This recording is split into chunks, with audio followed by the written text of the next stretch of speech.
Hello everyone, যারা তোমাদের সাথে আজকে চিকেন মশলার একটা রেসিপি শেয়ার করছি। দেখো, প্রথমে এখানে নিলাম 8 থেকে 10টা কাঁচা লঙ্কা, আর দিলাম 1 ইঞ্চি আদা আর 8 থেকে 10 কোয়া রসুন। এটা একটা ফাইন পেস্ট করে নিয়ে ফিরে আসবো। দেখো, এখানে 1 কিলো মতন চিকেন ধুয়ে রাখা আছে জল ঝরিয়ে। এবার ওতে পেস্ট করে রাখা মশলা 2 টেবিল চামচ, পরিমাণ মতো নুন, হলুদ, জিরে গুঁড়ো, ধনে গুঁড়ো, গোলমরিচ গুঁড়ো আর একটু শুকনো লঙ্কার গুঁড়ো দিয়ে ভালো করে ম্যারিনেট করে রাখবো।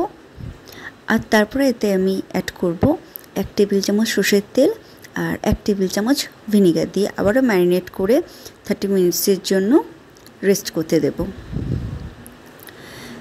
এখানে কড়াইতে সর্ষের তেল গরম করে ডুমো ডুমো করে কেটে রাখা আলু দিচ্ছি, যেটা নুন হলুদ দিয়ে আমি 75% মতন বয়েলড হবে এরকম লাল লাল করে ভেজে নেব। দেখো, এখানে আলুটা প্রায় ভাজা হয়ে গেছে। এবার আমি আলুগুলো তুলে নিয়ে ওই সর্ষের তেলের মধ্যেই অ্যাড করছি একটু সর্ষের তেল, আর দিয়ে দিলাম একটা তেজপাতা, একটা শুকনো লঙ্কা, 2 এলাচ, 2 লবঙ্গ, একটু দারচিনি দিয়ে মশলাটা কিছুক্ষণ ভাজা করে নেব।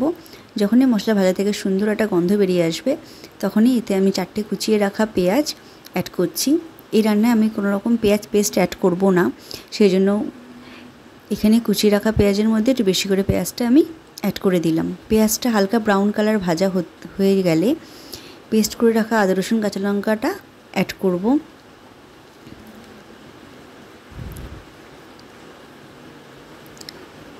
আদা রসুনটাও পেঁয়াজের সাথে কিছুক্ষণ ভাজা করে নিয়ে তারপরে আমি অ্যাড করব এতে রেগুলার মশলাগুলো।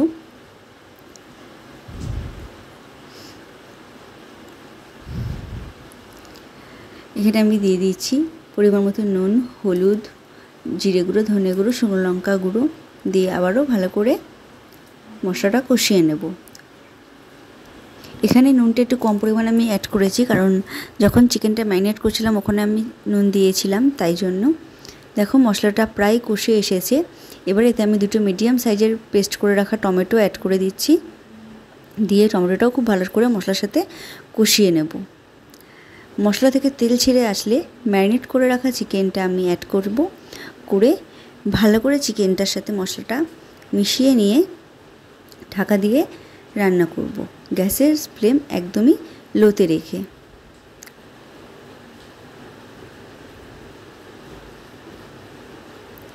কারণ এই চিকেনটা আমি কোনো রকম জল অ্যাড করব না, চিকেনের থেকে যে জলটা বেরোবে সেটাতেই চিকেনটা বয়েল হবে। দেখো, এখানে আমি 10 মিনিট পরে ফিরে এসেছি। চিকেনটা কিছুটা পরিমাণ মশলার সাথে কষে গেছে।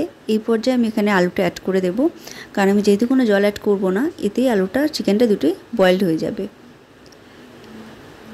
চিকেনটা কষে এসেছে, তেল ছেড়ে দিয়েছে, আর চিকেনটা খুব ভালো করে বয়েলড হয়েছে, আলুটাও খুব ভালো করে বয়েলড হয়ে গেছে। এই পর্যায়ে এখানে আমি অ্যাড করছি উপর দিয়ে একটু কাসুরি মেথি দিয়ে কাসুরি মেথিটা খুব ভালো করে মিশিয়ে আর 5 মিনিট রেখে নামিয়ে দেবো গরম গরম চিকেন মশলা।